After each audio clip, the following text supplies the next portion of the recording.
क्या मैं मानता हूँ कि मंगल ग्रह पर जीवन था या है? हाँ, मुझे इस बात का पूरा यकीन है। मंगल ग्रह पर बहुत सी ऐसी चीजें हैं जो इंसान के बनाए स्कल्पचर्स जैसी लगती हैं। सवाल ये उठता है कि इसे किस सभ्यता ने बनाया था और इस सभ्यता का क्या हुआ। कोई भी ऐसी कुदरती घटना नहीं है जिससे वो न्यूक्लियर डेटा मिल सके। वो एक हथियार का संकेत है। मंगल ग्रह पर जाने की बात हमारे दिमाग में कहीं समाई है और हम मानते हैं कि हमें वहां जाना ही होगा या हमारी मौत हो जाएगी। मानव सभ्यता की शुरुआत से ही हम इंसान अपनी रचना का श्रेय ईश्वर और सितारों से आने वाले दूसरे जीवों को देते रहे हैं। अगर उनकी बात सच हुई तो क्या उन पर ग्रहियों ने सचमुच हमारे इतिहास को गढ़ा था?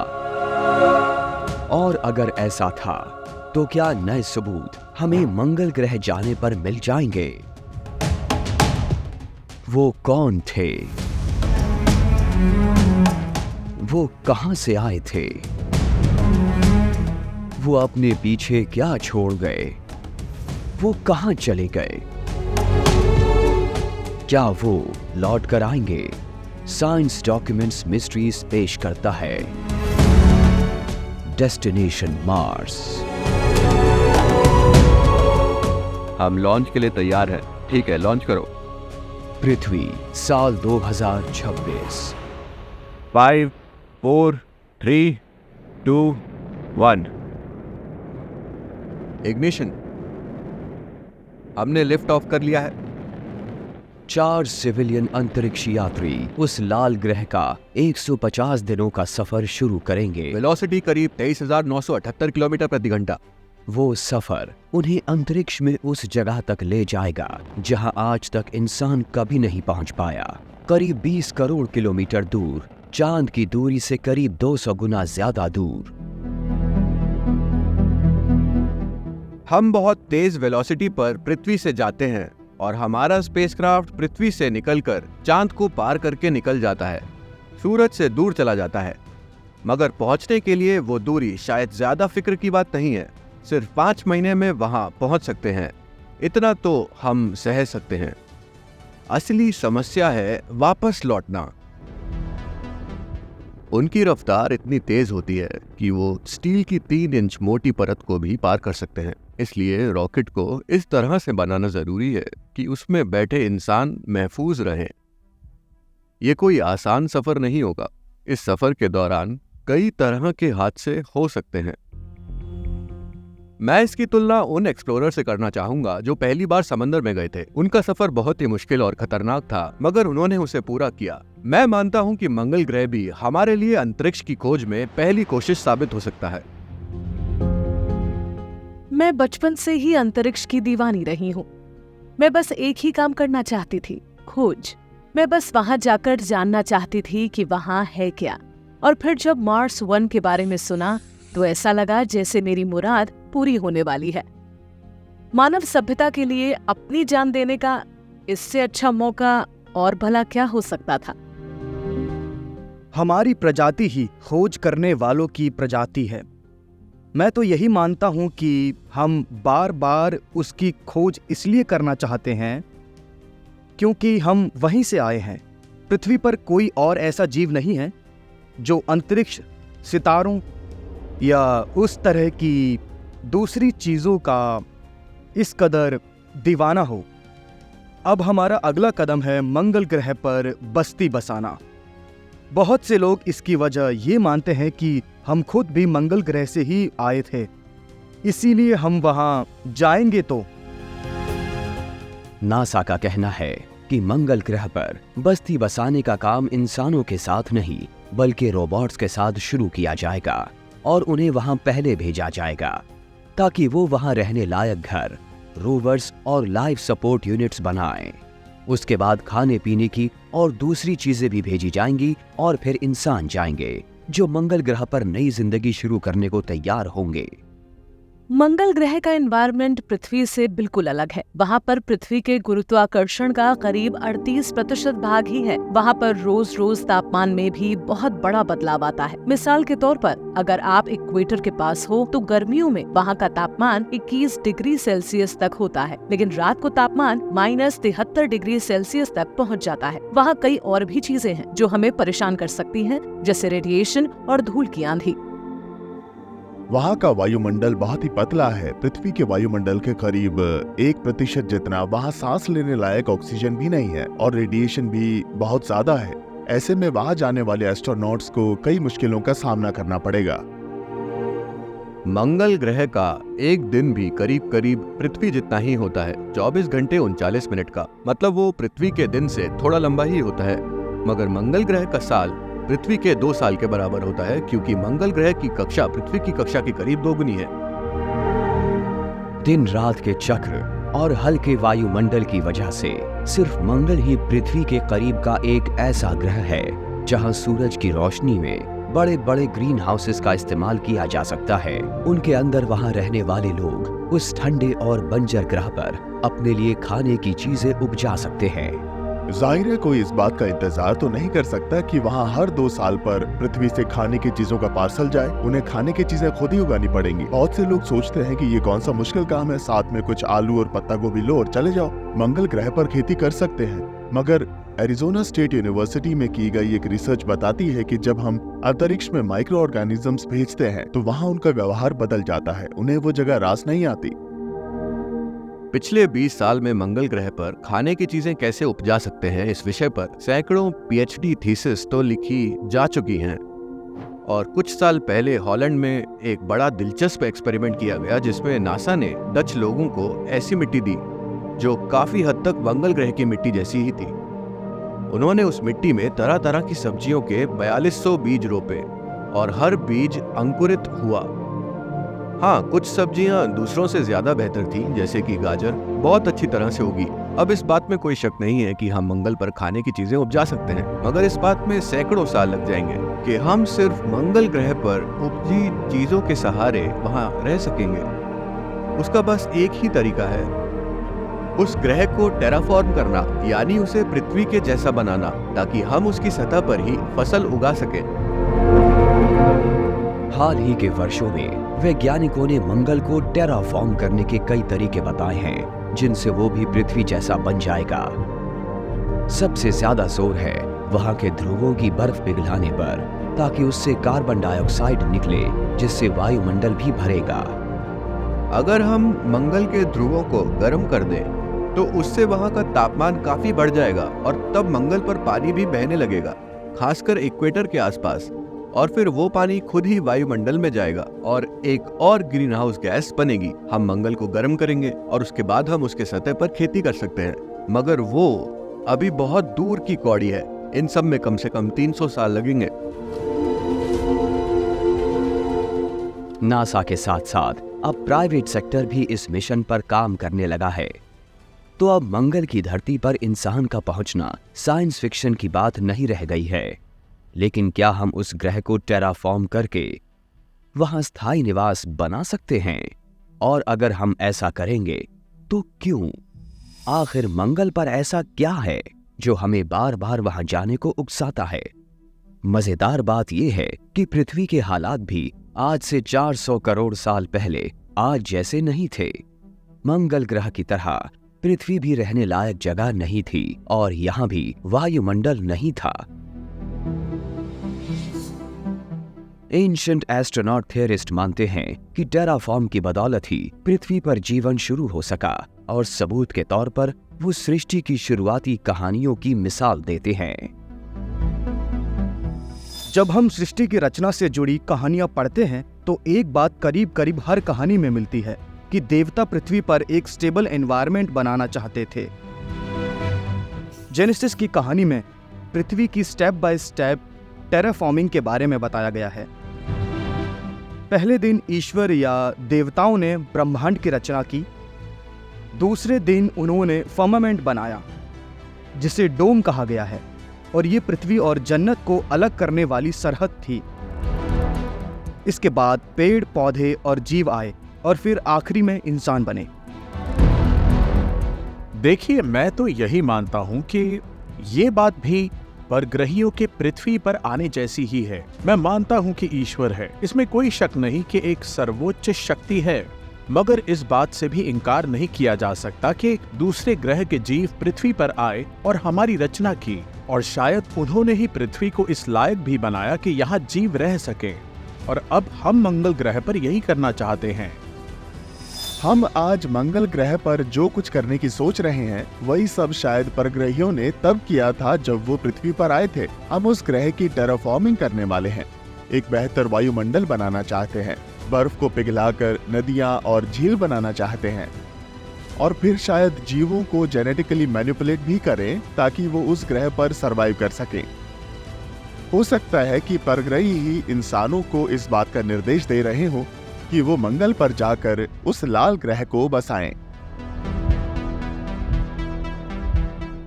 हम आज मंगल ग्रह पर बस्ती बसाने की सोच रहे हैं, तो क्या ये कहा जा सकता है कि हम भी उन परग्रहियों के नक्शे कदम पर चल रहे हैं जो हमारे अतीत में पृथ्वी पर आए थे? एंशिएंट एस्ट्रोनॉट थियरिस्ट मानते हैं कि न सिर्फ ऐसा हो रहा है, बल्कि उनका कहना है कि हमारे पास इस बात के सबूत भी हैं कि हम जिस ग्रह पर जाने की सोच रहे हैं उस ग्रह से कभी पृथ्वी पर भी जीव आए थे। क्या ये कहा जा सकता है कि पृथ्वी पर जो जीवन है उसकी शुरुआत मंगल ग्रह पर हुई थी? और क्या ऐसा किसी इत्तेफाक से नहीं हुआ था, बल्कि यही असली डिजाइन था?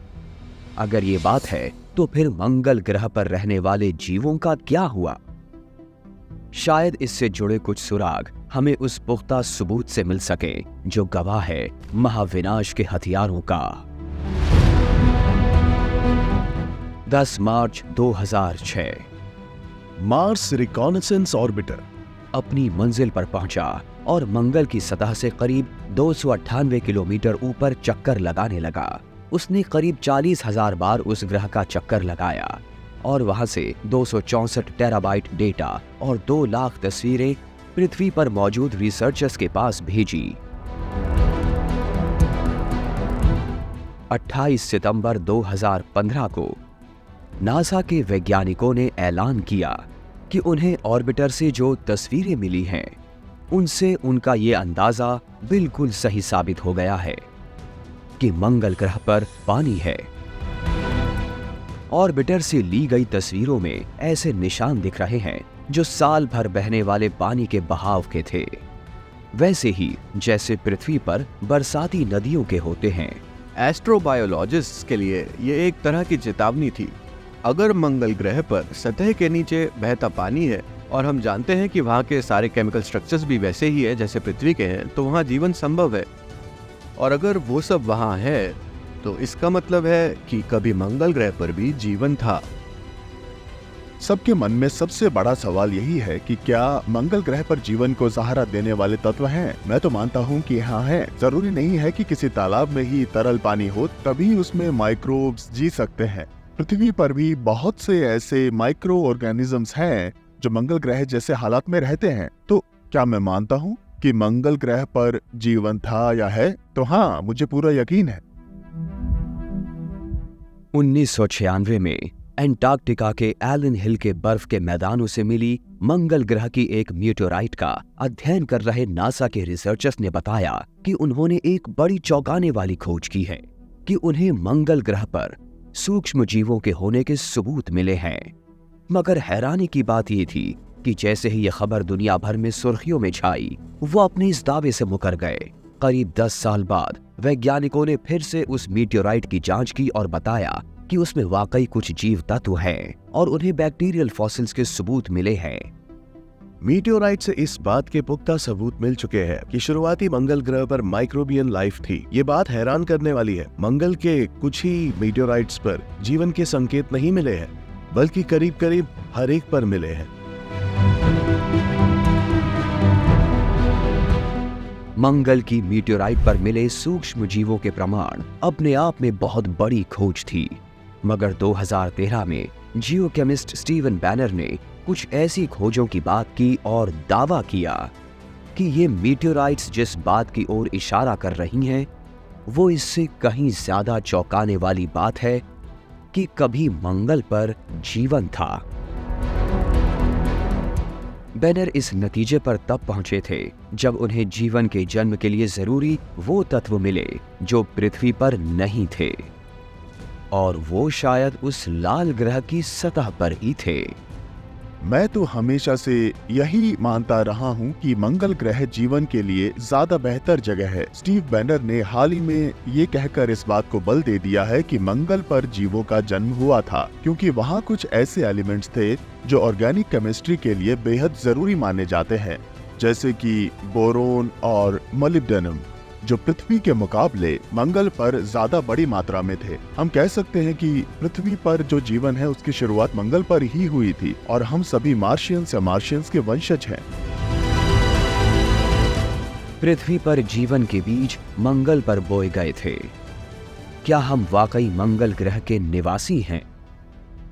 एंशिएंट एस्ट्रोनॉट थियरिस्ट्स कहते हैं हाँ, और वो मानते हैं कि पृथ्वी पर जीवन के बीज बोए थे उन इंसान जैसे जीवों ने जो उस लाल ग्रह के निवासी थे। उनका कहना है कि हमारे उन परग्रही पूर्वजों से जुड़े लेख हिब्रू बाइबल में मिलते हैं, जिसमें उन्हें फॉलन एंजल्स कहा गया है। हम इनॉक की किताब की कहानियों से जानते हैं कि दिव्य नियम तोड़ने की वजह से कुछ फरिश्तों को पृथ्वी पर आना पड़ा था। उन्होंने ही यहां आकर इंसानों को तौर तरीके सिखाए और वो ज्ञान दिया जिसे हम आज साइंस और टेक्नोलॉजी कहते हैं। वो फरिश्ते इंसान रूप में थे। उन्हें हिब्रू में इशीम कहा जाता था, जिसका मतलब होता है आदमी। वो बिल्कुल हमारे जैसे ही दिखते थे। फॉलन एंजल्स दानव थे। वो कम से कम 10 फुट लंबे थे और उन्हें देखकर ही डर लगता था। उनकी आंखें बड़ी बड़ी थी मगर पंख नहीं थे। 100 साल से ज्यादा वक्त तक माइथोलॉजिस्ट यही मानते रहे हैं कि वो फॉलन एंजल्स असल में मंगल ग्रह से पृथ्वी पर आए थे। यहाँ तक कि डांटे ने भी पैराडीसियो में इसकी बात की है। उन्होंने उसे जन्नत का 5वां स्तर कहा है। क्या यह मुमकिन है कि वो फॉलन एंजल सचमुच मंगल ग्रह से पृथ्वी पर आए हों? क्या हम फॉलन एंजल्स की उस कहानी को थोड़ा बदलकर ये कह सकते हैं कि वो असल में जन्नत से नहीं बल्कि मंगल ग्रह से आए थे? इंटरनेशनल स्पेस स्टेशन पर रहने वाले अंतरिक्ष यात्रियों की जांच करने के बाद वैज्ञानिकों ने ये अंदाजा लगाया है कि मंगल ग्रह पर पैदा होने वाले इंसान के बच्चों की आने वाली पीढ़ियों में शारीरिक रूप से क्या बदलाव नजर आएंगे। मगर एंशिएंट एस्ट्रोनॉट थियरिस्ट मानते हैं कि वो शायद फॉलन एंजल्स के हुलिये से मिलते जुलते हों। इंसान के शरीर की एक सबसे बड़ी खूबी होती है खुद को अडेप्ट कर लेने की। और अगर आप अंतरिक्ष में जाने वाले एस्ट्रोनॉट्स को देखें तो उनका कद 2 से 3 इंच बढ़ जाता है। लेकिन अगर कोई इंसान मंगल ग्रह पर पैदा हुआ हो तो वहाँ के एनवायरनमेंट की वजह से उसके शरीर का स्ट्रक्चर बदल जाएगा और कुछ पीढ़ियों के बाद हमें मंगल ग्रह के इंसान ज्यादा लंबे और दुबले नजर आएंगे, क्योंकि मंगल ग्रह पर गुरुत्वाकर्षण पृथ्वी के मुकाबले कम है। अगर ज्यादा लंबे समय तक इंसान मंगल ग्रह पर विकसित हुए तो उनका कद ज्यादा लंबा होगा, उनका सर भी ज्यादा बड़ा होगा, हाथ पैर भी पतले हो सकते हैं, शायद उनकी आंखें भी थोड़ी बड़ी हों जिससे वो अंधेरे में ज्यादा बेहतर देख सके, क्योंकि मंगल पर सूरज की रोशनी पृथ्वी के मुकाबले कम ही होगी। वो सूरज से ज्यादा दूर है, इसलिए हो सकता है कि वो दिखने में फरिश्ते या दूसरे देवता जैसे उन जीवों जैसे लगे जिनके बारे में हमने बाइबल और दूसरे प्राचीन लेखों में पढ़ा है। मंगल ग्रह जैसी कम गुरुत्वाकर्षण वाली किसी जगह पर या अंतरिक्ष में सबसे लंबे समय तक रहने के बाद किसी इंसान में भी उन जैसी खूबियां आ सकती हैं और वो लंबे कद का दुबला पतला इंसान नजर आने लगे। शायद उसका रंग भी पीला हो और उसकी आंखें ज्यादा बड़ी हो, और ये खूबियां मंगल जैसे किसी दूसरे ग्रह से आने वाले जीव में ही हो सकती हैं। क्या ये कहा जा सकता है कि पृथ्वी पर जो जीवन है उसकी शुरुआत मंगल ग्रह पर हुई थी? और क्या ऐसा किसी इत्तेफाक से नहीं हुआ था बल्कि यही असली डिजाइन था? अगर ये बात सही है तो फिर मंगल ग्रह पर रहने वाले जीवों का क्या हुआ? शायद इससे जुड़े कुछ सुराग हमें उस पुख्ता सबूत से मिल सके जो गवाह है महाविनाश के हथियारों का। क्या ये वाकई इस बात के सबूत हैं कि मंगल ग्रह पर सोच समझकर विनाश किया गया था? अगर हाँ, तो क्या कुछ बचे हुए जीव पृथ्वी पर चले आए थे? शायद इससे जुड़े कुछ और सबूत हमें मंगल ग्रह की सतह की तफ्तीश से मिले और उन रहस्यमय संरचनाओं की जांच से भी, जिन्हें कुछ लोग परग्रही कलाकृतियां कहते हैं। उस लाल ग्रह के इक्वेटोरियल रीजन की पपड़ी पर करीब 4000 किलोमीटर के दायरे में एक बहुत बड़ा गड्ढा है। उसे वैलिस मैरिनेरिस कहते हैं और वो करीब 6.5 किलोमीटर गहरा है, यानी ग्रैंड कैनियन की गहराई से 4 गुना ज्यादा। और वो अमेरिका के न्यूयॉर्क से कैलिफोर्निया तक जितनी दूरी में फैला हुआ है। द वैलिस मैरिनेरिस मंगल ग्रह पर मौजूद एक सबसे बड़ी घाटी है। इसका नाम 70s के एक मैरिनर मिशन के नाम पर रखा गया था। इसके कई बड़े दिलचस्प जियोलॉजिकल फीचर्स हैं। ये काफी बड़ी है, ऐसे में ये अंदाजा लगाना मुश्किल है कि ये घाटी आखिर बनी कैसे। वो बहुत बड़ा है और उसे देखकर मन में यही सवाल उठता है कि मंगल पर आखिर इतने बड़े पैमाने पर ऐसा कुछ क्यों हुआ। ग्रैंड कैनियन को तो कोलोराडो नदी ने बनाया था, मगर मुझे नहीं लगता कि वैलिस मैरिनेरिस को किसी नदी ने बनाया था। ये साफ है कि वो पानी के कटाव से नहीं बना था। अभी तक तो उस गड्ढे के बारे में यही कहा जाता रहा है कि वो शायद किसी ज्वालामुखी के फटने और उसी वक्त क्रिस्टल प्लेट्स में हुए शिफ्ट की वजह से बना था। मगर इंजीनियर रैल्फ जर्गन्स ने अपने 1974 के लेख of the moon and Mars में लिखा था कि वैलिस मैरिनेरिस के जियोग्राफिक फीचर्स को देखकर ये नहीं लगता कि वो फटकर ऊपर उठा था, जैसा कि ज्वालामुखी के थ्रस्ट से आम तौर पर होता है, बल्कि ऐसा लगता है कि उसे गढ़ा गया था। जर्गन्स ने कहा कि वो फीचर वैसा ही है जैसा एक इलेक्ट्रिकल डिस्चार्ज के बाद बनता है। उनकी थ्योरी के मुताबिक उस पूरे इलाके में जबरदस्त खगोलीय बिजली गिरी थी और उसी की वजह से वो बना। और जब बिजली नीचे गिरकर आगे बढ़ी तो उस गड्ढे से निकली चीजें अंतरिक्ष में चली गई। हालांकि नासा के वैज्ञानिक इस थ्योरी को सही नहीं मानते, मगर इसने इलेक्ट्रिकल इंजीनियर्स का ध्यान अपनी ओर जरूर खींचा। 2 इलेक्ट्रोड्स की मदद से रेतीली सतह पर एक इलेक्ट्रिकल आग बनाकर उन्होंने छोटे पैमाने पर यह दिखा दिया कि आसमान से गिरी बिजली से कैसे वैलिस मैरिनेरिस बना होगा।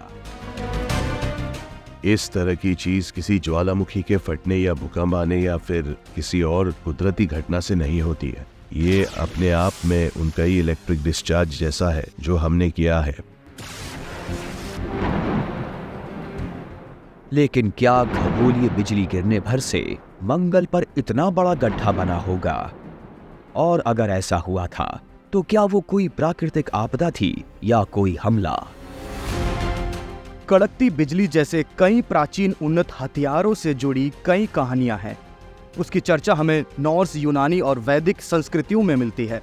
उनमें एक ऐसे हथियार की बात कही गई है जो दुनिया का विध्वंस कर सकता था। वैदिक लेखों में जिसकी बहुत ही चर्चा हुई है वो है वज्र। वज्र का मतलब है बिजली। ये एक बड़ा शक्तिशाली हथियार था जिसका इस्तेमाल इंद्र देवता करते थे। वो एक खास हथियार था जो एक दानव वृत्तासुर को मारने के लिए बनाया गया था। वृत्तासुर स्याय शक्तियों का प्रतीक था और उसने पूरे ब्रह्मांड में तबाही मचा रखी थी, इसलिए उसका विनाश जरूरी था और इंद्र ने वज्र से ही वृत्तासुर का अंत किया था। वज्र से ऐसी कड़कती बिजली निकलती थी जो अपने सामने आने वाली किसी भी चीज का नाश कर देती और ये देवताओं का एक सबसे खतरनाक हथियार था। अगर हम आज मंगल ग्रह को देखें तो वो निशान भी एक जबरदस्त इलेक्ट्रिक स्ट्राइक का ही नतीजा लगता है।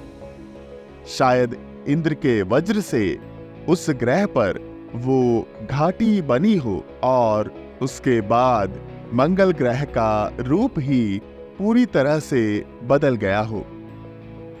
जाहिर है वो हथियार हर लिहाज से परग्रही थे। क्या ये कहा जा सकता है कि वैदिक लेखों में जिस विनाशकारी अस्त्र वज्र की चर्चा की गई है उसका इस्तेमाल इस ग्रह पर किया गया था? एंशिएंट एस्ट्रोनॉट थियरिस्ट मानते हैं कि हाँ किया गया था और उनके मुताबिक लाल ग्रह पर महाविनाश के और भी हथियारों का विस्फोट किया गया था। साल 2014 में जर्नल ऑफ कॉस्मोलॉजी में छिपे अपने लेख में फिजिसिस्ट डॉक्टर जॉन ब्रैडेंटन ने उन सबूतों की बात की थी जिनसे साबित होता था कि मंगल ग्रह पर जबरदस्त परमाणु विस्फोट हुए थे और उनकी ही वजह से वहां से जीवों का सफाया हो गया। मंगल ग्रह के एटमॉस्फेयर के ज़ीनॉन 129 में एक काफी बड़ा स्पाइक है। ज़ीनॉन 129 बड़े जबरदस्त न्यूक्लियर रिएक्शन से पैदा होता है। मैंने भी एक बार कहा था कि ये शायद एक नेचुरल न्यूक्लियर रिएक्टर था जो अनस्टेबल हो गया, मगर जब मैंने कई दूसरे वैज्ञानिकों से बात की तो उन्होंने कहा कि वो ज़ीनॉन स्पेक्ट्रम गलत है, वो एक हथियार का संकेत है, वो किसी नेचुरल न्यूक्लियर रिएक्टर से नहीं बना है। मंगल ग्रह की सतह पर बने उस पैटर्न में साफ नजर आता है कि वो एक ग्लोबल डेब्रीज पैटर्न है जो मंगल की उत्तरी किनारे पर मौजूद रेडिएशन के 2 हॉट स्पॉट से पूरे मंगल ग्रह पर फैला है। जिन क्षेत्रों में रेजिडुअल रेडियो एक्टिविटी हुई थी वो कांच से ढक गए हैं। वैसे ही एसिड एच्ड कांच से, जो अक्सर न्यूक्लियर टेस्ट साइट पर मिलता है, मंगल ग्रह पर हजारों वर्ग किलोमीटर के दायरे में सतह कांच की बन गई है। जाहिर है किसी ने वहां 2 बहुत बड़े न्यूक्लियर वेपन्स गिराए थे जो हवा में ही फट गए थे। कोई भी एक ऐसी कुदरती घटना नहीं है जिससे न्यूक्लियर डेटा मिल सके। इसलिए हमें मंगल ग्रह पर जाना चाहिए, पता लगाना चाहिए कि वहां असल में क्या हुआ था। क्या ये वाकई इस बात के सबूत है कि मंगल ग्रह पर सोच समझकर विनाश किया गया था? अगर हाँ, तो क्या कुछ बचे हुए जीव पृथ्वी पर चले आए थे? शायद इससे जुड़े कुछ और सबूत हमें मंगल ग्रह की सतह की तफ्तीश से मिले और उन रहस्यमयी संरचनाओं की जांच से भी जिन्हें कुछ लोग परग्रही कलाकृतियां कहते हैं। क्या इन सभी को देखकर यह कहा जा सकता है कि मंगल ग्रह की सतह पर नजर आने वाली ये संरचनाएं और कलाकृतियां मंगल की एक पुरानी सभ्यता के अवशेष हैं, एक ऐसी सभ्यता के जिसे फिर से पृथ्वी पर बसाया गया? अगर ऐसा है तो नासा इस बात को छिपाने की कोशिश क्यों कर रहा है? क्या और भी कई ऐसी बातें हैं जिनके बारे में लोगों को बताया ही नहीं गया? मंगल पर उतरने के 554 सौर दिनों के बाद मार्स क्यूरियोसिटी ऑर्बिटर ने मंगल ग्रह से अपनी हाल ही की कुछ हाई रेजोल्यूशन पैनोरामिक फोटोग्राफ्स पृथ्वी पर भेजी हैं। उनकी जांच करने के बाद एमेचर आर्कियोलॉजिस्ट्स ने एक बड़ी अनोखी खोज करने का दावा किया और उन्हें डिंगो गैप के पास एक ऐसी मूर्ति नजर आई जो किसी इंसान की मूर्ति लग रही थी। ये तो रोवर से भेजी गई उन तस्वीरों में मिली दर्जनों पृथ्वी जैसी चीजों में से एक थी। वहां तो एक ताबूत, महात्मा बुद्ध की एक मूर्ति और एक क्रॉस भी मिला था। मंगल ग्रह से आई उन रोवर इमेजेस में बहुत सी ऐसी चीजें हैं जिन्हें लोगों ने देखा या उन्हें लगा कि वो देख रहे हैं, और उन्हें इनकार भी नहीं किया जा सकता क्योंकि वो बिल्कुल उन स्कल्पचर्स जैसी हैं जो हम इंसान बनाते हैं। और मंगल पर जो महाविनाश हुआ था उसके बाद इनका मिलना इस बात का सबूत है कि वहाँ एक सभ्यता थी जिसने अपने पीछे इस बात के अवशेष छोड़ दिए कि हम कभी वहाँ थे। एंशिएंट एस्ट्रोनॉट थियरिस्ट ने तो 1979 में मंगल ग्रह से मार्स वाइकिंग मिशन से आई पहली तस्वीरों के बाद से ही ये कहना शुरू कर दिया था कि वहां कुछ कलाकृतियां और अनोखी संरचनाएं हैं।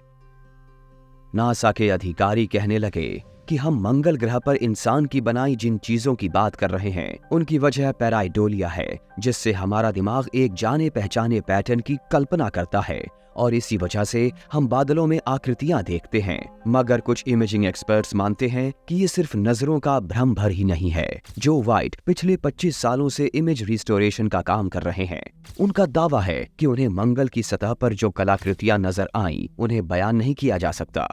रोवर से आई तस्वीरें काफी हद तक क्लोजअप में थी और उनमें किसी मूर्ति के सर, पत्थर के ब्लॉक्स, कहीं लिखी हुई कोई चीज या कार्विंग्स को बड़ी आसानी से देखा जा सकता था। ये बड़े अफसोस की बात थी कि उन्होंने उन तस्वीरों को नष्ट करने की बहुत कोशिश की थी, मगर इसके लिए उन्होंने उसे बस रिसाइज किया था ताकि उसकी डिटेल्स खत्म हो जाए। मगर मैं चूंकि फोटोग्राफिक रिस्टोरेशन का काम कर चुका हूँ, इसीलिए मैं जानता हूँ कि ये काम कैसे किया जाता है। मैंने उन्हें उभारने के लिए उनका कॉन्ट्रास्ट बढ़ा दिया और उन्हें थोड़ा शार्पन कर दिया। मैंने जिनको पहले देखा वो आंख और नाक के डिटेल्स थे मूर्ति के सामने वाले हिस्से में, और बाई तरफ मूर्ति के मुंह का स्ट्रक्चर बिल्कुल साफ नजर आ रहा था और उसके कान भी दिख रहे थे। यहाँ पर इसके अलावा मूर्ति का लंबा कोन के आकार का सिर भी साफ नजर आ रहा था। हो सकता है कि वो मूर्ति के सर पर रखा एक ताज हो जो शायद टूट गया था, मगर दावे से कुछ नहीं कह सकता। देखिए, वो मूर्ति टूटी हुई है और वो थोड़ी तक रेत में डूबी हुई है।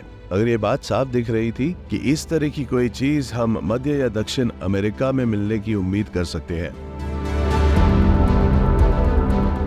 कहीं ऐसा तो नहीं कि मंगल ग्रह की सतह पर एक लुप्त सभ्यता के अवशेष बिखरे पड़े हैं? ऐसे अवशेष जो हमें पृथ्वी पर भी नजर आते हैं। एंशिएंट एस्ट्रोनॉट थियरिस्ट कहते हैं हाँ, ऐसा ही था, और उनका मानना है कि मंगल ग्रह पर मिली कलाकृतियों जैसी कुछ कलाकृतियां पृथ्वी पर भी नजर आती हैं। मंगल ग्रह पर भी कई ऐसे स्ट्रक्चर्स हैं जो पूरी तरह से पृथ्वी के स्ट्रक्चर से मिलते जुलते हैं। मंगल पर पिरामिड जैसे स्ट्रक्चर्स नजर आते हैं। वहां पर खड़े पत्थर और स्टोन हेड जैसे स्ट्रक्चर्स नजर आते हैं। इनके अलावा मंगल पर स्फिंक्स जैसा भी एक स्ट्रक्चर नजर आता है। साइडोनिया के आसपास कई ऐसी चीजें हैं जिनमें एक एरिया है, सिटी, जहां पर मंगल का वो मशहूर सिर पड़ा है। वहीं पर एक बहुत बड़ा पेंटागनल पिरामिड नजर आता है। करीब ही कई और पिरामिड जैसी संरचनाएं दिखती हैं। मगर इस सिटी में एक सबसे दिलचस्प बात यह है कि अगर हम यहाँ मौजूद पिरामिडल स्ट्रक्चर्स को देखें तो उनकी गिनती भी प्लेयडिस के लेआउट से मिलती है। हम इस तरह की चीजें पृथ्वी पर देख चुके हैं। हमने यहाँ कई ऐसे प्राचीन आर्किटेक्चरल मॉन्यूमेंट्स देखे हैं जो प्लेयडिस कॉन्स्टेलेशन को रिफ्लेक्ट करते हैं। क्या ये संभव है कि मंगल ग्रह पर बनी वो संरचनाएं असली हैं और उन्हें बनाया गया था? इस मामले में विज्ञान तो साफ साफ कहता है नहीं, ऐसा मुमकिन ही नहीं है। क्या ये दावा सही है? मंगल ग्रह पर पानी होगा? असंभव है ना? मगर अब तो वहां पानी के सबूत मिल चुके हैं।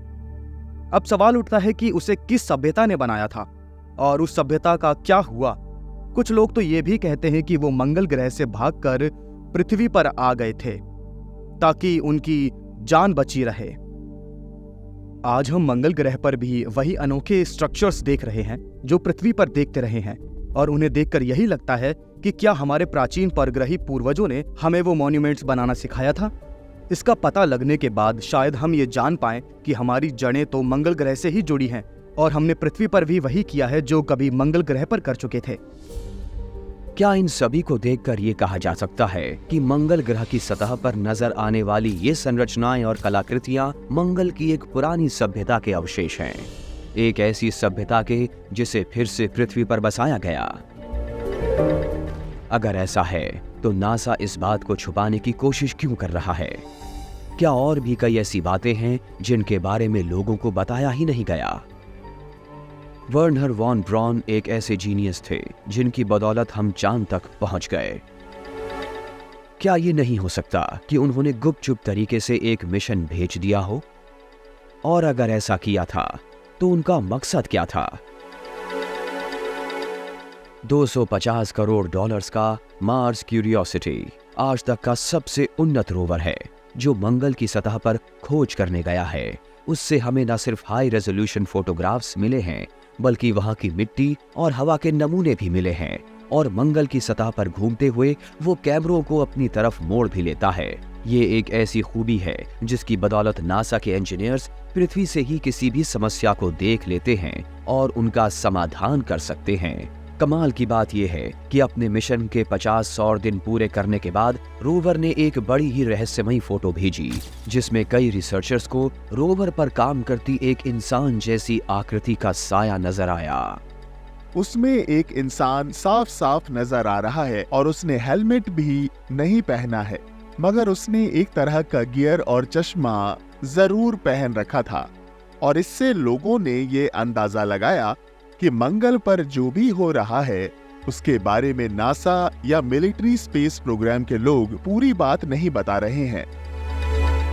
नासा को मंगल ग्रह पर चल रही हर बात मालूम है, लेकिन वो हमें पूरी बात नहीं बता रहे। वो तस्वीरें दिखाते हैं, दूसरी चीजें दिखाते हैं, मगर उनके ऊपर कोई कमेंट नहीं करते हैं और चाहते हैं कि लोग उन्हें देखें और ये समझने की कोशिश करें कि वो क्या है। वो खुद उनके बारे में कुछ नहीं कहते क्योंकि वो खुद पॉलिटिकल बंधनों में बंधे हुए हैं। कुछ साल पहले हमारे पास जैकी नाम की एक महिला का फोन आया जिसने खुद को नासा की एक पूर्व कर्मचारी बताया। वो बार बार यही कह रही थी कि हमारे रोवर्स ने वो तस्वीरें भेजी थी जिनमें इंसान मंगल ग्रह पर चल रहे थे, मगर नासा ने उन तस्वीरों को दबा दिया था। उन्होंने इस बात का भी दावा किया कि वो जो कह रही हैं वो बिल्कुल सच है। इस बात की चर्चा तो बड़े लंबे समय से चल रही है कि हम जिस स्पेस प्रोग्राम के बारे में जानते हैं उसके अलावा भी एक ब्लैक ऑप्स नाम का प्रोग्राम चल रहा है। एक ऐसा प्रोग्राम जिसके ऊपर लाखों करोड़ों डॉलर खर्च किए गए और किसी को भी पता नहीं लगा कि वो पैसे कहाँ खर्च हुए और हो क्या रहा है। एक स्कॉटिश हैकर गैरी मैकैनन ने नासा डेटाबेस को हैक करके एक फाइल ढूंढ निकाली जिसमें कुछ नॉन टेरेस्ट्रियल ऑफिसर्स के नाम की एक लिस्ट थी। सेना के ये अफसर असल में पृथ्वी से दूर रहकर काम करते हैं। अब नॉन टेरेस्ट्रियल का ये मतलब नहीं है कि वो मंगल ग्रह पर ही हों, बल्कि इसका मतलब ये है कि अंतरिक्ष में एक टॉप सीक्रेट स्पेस प्रोग्राम चल रहा है जिसके बारे में लोग नहीं जानते। क्या मंगल ग्रह पर सचमुच अमेरिकन सेना का एक खुफिया अभियान चल रहा है? और अगर चल रहा है तो वो कब से जारी है? कुछ रिसर्चर्स के अनुसार मंगल ग्रह पर जाने की योजना तो तभी बना ली गई थी जब हम चांद पर भी नहीं पहुंचे थे, और ऐसा करने वाले वही वैज्ञानिक थे जिन्होंने हमें चांद पर पहुंचाया था। वर्नर वॉन ब्राउन एक रॉकेट जीनियस थे और उनके ऊपर मंगल ग्रह पर जाने का जुनून सवार था। वो रॉकेटरी के दीवाने थे। उन्होंने 1948 में किताब लिखी थी द मार्स प्रोजेक्ट। वो असल में मंगल तक जाने का 91 पन्नों का एक मैनुअल था। उसमें सारे कॉम्प्यूटेशंस किए गए थे। वो सारे फॉर्मूलाज लिखे थे जो मंगल तक पहुंचने के पहले होम और ट्रांसफर ऑर्बिट बनाने के लिए जरूरी थे। उन्होंने तो यहाँ तक कहा था कि 1965 तक मंगल ग्रह पर इंसान को पहुंचा देंगे। उन्होंने उस 91 पन्ने के मैनुअल में जो भी लिखा था वो आज भी सही है। वर्नर वॉन ब्राउन ने मंगल ग्रह पर जाने और वहां बस्ती बसाने की पूरी रूपरेखा तैयार कर ली थी। सब यही मानते हैं कि हमने ऐसा कुछ कभी नहीं किया, मगर कुछ लोगों का मानना है कि हमने उसके ऊपर काम किया और हमने मंगल ग्रह पर अपनी बस्ती भी बसाई। वो जब जिंदा थे तभी उनकी देखरेख में ही मंगल ग्रह पर एस्ट्रोनॉट्स की बस्ती बसा ली गई थी। इस बात के कई बड़े पुख्ता सबूत है कि वॉन ब्राउन चुपचाप अमेरिकन सरकार के साथ मिलकर मंगल ग्रह पर इंसान को भेजने की तैयारी कर रहे थे। क्या वो कामयाब हो गए थे? क्या आपको लगता है कि सरकार ऐसी बात को छुपा सकती है? हाँ, बिल्कुल। अब आप मैनहट्टन प्रोजेक्ट को ही ले लीजिए। जब वो न्यूक्लियर बॉम्ब बना रहे थे तब उस प्रोग्राम से करीब 1,40,000 लोग जुड़े थे। किसी को भनक तक नहीं लगी। किसी ने ये तक नहीं बताया कि वो क्या कर रहे हैं, और उससे जुड़े बहुत से लोगों को भी ये नहीं पता था कि वो किस प्रोग्राम पर काम कर रहे हैं। बॉम्ब विस्फोट के बाद ही सच उनकी समझ में आया। हो सकता है कि वॉन ब्राउन एक सीक्रेट मास प्रोग्राम पर काम कर रहे हो और इस बार भी मैनहट्टन प्रोजेक्ट जितनी ही सीक्रेसी बरती गई हो और आज तक उसके बारे में आम लोगों से कुछ भी खुलासा नहीं किया गया हो। वर्नर वॉन ब्राउन एक ऐसे जीनियस थे जिनकी बदौलत हम चांद तक पहुंच गए। क्या ये नहीं हो सकता कि उन्होंने गुपचुप तरीके से एक मिशन भेज दिया हो? और अगर ऐसा किया था तो उनका मकसद क्या था? Torrens, California, 2015। एक private space agency space x के लीडर एलॉन मस्क और उसके बोर्ड मेंबर्स ने बताया कि उनके संगठन का असली मकसद है मंगल ग्रह पर इंसानों की बस्ती बसाना। मैं तो मानता हूँ कि ये बहुत जरूरी है, क्योंकि एक प्रजाति और एक सभ्यता के तौर पर हम अंतरिक्ष की सैर करने वाली सभ्यता बनने जा रहे हैं। एक ऐसी प्रजाति जो कई ग्रहों पर रहती हो। इलॉन मस्क का कहना था कि इंसान लंबे समय तक पृथ्वी पर सरवाइव नहीं कर सकते क्योंकि उसे कई तरह के खतरों का सामना करना पड़ रहा है और इस वजह से यहाँ बचे रहने की उम्मीदें कम है। पृथ्वी पर इंसानों को सिर्फ अपनी करतूतों से ही खतरा नहीं है, बल्कि एस्टेरॉइड से भी खतरा है। अगर फिर से एक उतना बड़ा एस्ट्रॉइड गिरा जिसने डायनासोर्स का सफाया कर दिया था, तो फिर हमारा भी काम तमाम हो जाएगा। और इस बात में कोई शक नहीं है कि आज नहीं तो कल कुछ ऐसा होना ही है।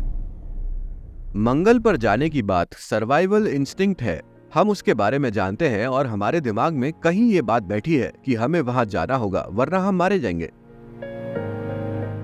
मेरे ख्याल से मंगल ग्रह पर मिले अवशेषों से हमें भी यही संदेश मिल रहा है कि तुम्हारी भी यही हालत होगी। एक प्रजाति के तौर पर तुम्हें इसके बारे में सोचना होगा, कोई उपाय ढूंढना होगा ताकि इंसान की नस्ल खत्म न हो, क्योंकि लाख कमियों के बावजूद हम इस ब्रह्मांड के सबसे खास, शक्तिशाली और बेहद अहम अंग हैं। ये एक ऐसी बात है जो हमें वापस अपनी जड़ों की तरफ ले जाएगी और हम भी उन एंशिएंट एस्ट्रोनॉट्स के नक्शे कदम पर ही चलेंगे जो कभी पृथ्वी पर आए थे, और फिर हम बिल्कुल उनके जैसे बन जाएंगे, खुद परग्रही बनकर एक दूसरे ग्रह पर अपनी बस्ती बसाएंगे। जब हम मंगल ग्रह पर अपनी बस्ती बसा लेंगे तो वो भी अपने प्राचीन फुटस्टेप्स को ढूंढने जैसा ही होगा। हम फिर से उस जगह से जुड़ेंगे और याद करेंगे कि हम मूल रूप से कहां से आए थे। संभव है कि मंगल ग्रह पर बस्ती बसाना ही हमारा अल्टीमेट सॉल्यूशन हो।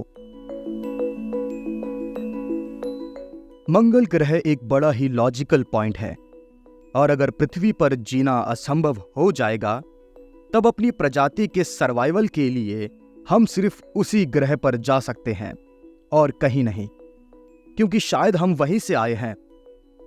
हो सकता है कि पृथ्वीवासी असल में मंगल ग्रहवासी हों। ऐसे में सवाल ये उठता है कि क्या ये आने जाने का खेल लाखों सालों से चलता रहा है? क्या ये कहा जा सकता है कि मंगल ग्रह पर बस्ती बसाना हमारे अपने सर्वाइवल के लिए बेहद जरूरी है? और अगर ऐसा है तो क्या हमने पहले कभी ऐसा कुछ किया है? क्या आज से हजारों साल पहले मंगल ग्रह पर इंसान थे?